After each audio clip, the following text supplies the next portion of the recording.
அரசு பள்ளிகளில் வெற்றி நிச்சயம் கையேடு வழங்கும் நிகழ்ச்சிக்கு கலந்து கொள்ள வந்த அமைச்சர் அங்கு மரங்களில் பறவைகளின் சப்தத்தை கேட்டு அழகை ரசித்தபடியே மாணவர்களிடம் பேசியுள்ளார். மயிலாடுதுறை மாவட்டத்தில் அரசு உதவி பெறும் மற்றும் மெட்ரிக் பள்ளிகளில் பயிலும் பொதுத் தேர்வு எழுத உள்ள 17,000 மாணவர்களுக்கு மாணவர்கள் தேர்வில் வெற்றி பெற பூம்புகார் எம்எல்ஏ ஏற்பாட்டில் வினாவிடை தொகுப்பான வெற்றி நிச்சயம் கையேடு வழங்கும் நிகழ்ச்சியை அமைச்சர் மெய்யநாதன் தொடங்கி வைத்தார். பள்ளி வளாகத்தில் மரங்களில் பறவைகளின் சப்தத்தை கேட்டு ரசித்த அமைச்சர் பறவைகளால் ஏற்படக்கூடிய நன்மைகளையும் மரங்கள் வளர்ப்பதின் அவசியத்தை குறித்தும் மாணவர்களுக்கு எடுத்துரைத்தார்.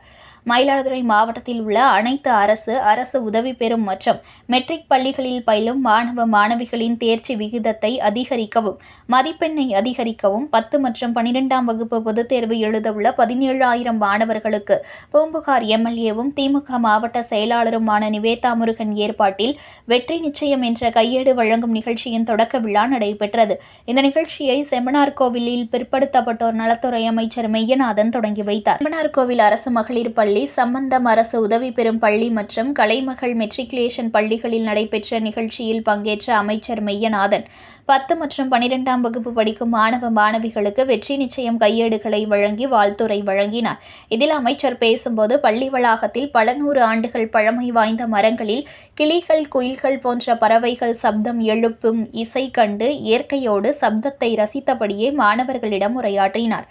அப்போது அவர் கூறுகையில், வளம் நிறைந்த பூமியில் பறவைகளால் ஏற்படக்கூடிய நன்மைகளை மாணவர்களுக்கு எடுத்துரைத்தார். மேலும் ஒவ்வொரு மாணவனும் கல்வி மட்டுமல்லாமல் ஏதாவது ஒரு தனித்திறனை வளர்த்து கொள்ள வேண்டும். அதற்காகத்தான் கல்வியை போன்று விளையாட்டுத்துறையை தமிழக அரசு ஊக்குவித்து வருகிறது. மாணவர்கள் பல தடைகளை தாண்டிதான் வெற்றி பெற முடியும். என்னை போன்றவர்கள் 25 ஆண்டு காலம் பல தடைகளை கடந்துதான் வெற்றி பெற்றுள்ளோம். MCA படிக்கும் போது கல்வி கட்டணம் கட்ட முடியாமல் கஷ்டப்பட்டு படித்ததால் தான் எனக்கு வெளிநாட்டில் வேலை கிடைத்தது.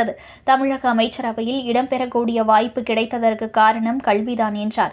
இந்த நிகழ்ச்சியில் தாட்கோ தலைவர் இளையராஜா, பூம்புகார் சட்டமன்ற உறுப்பினர் நிவேதா முருகன், முதன்மை கல்வி அலுவலர் கார்த்திகேயன் உள்ளிட்ட பலர் கலந்து கொண்டனர்.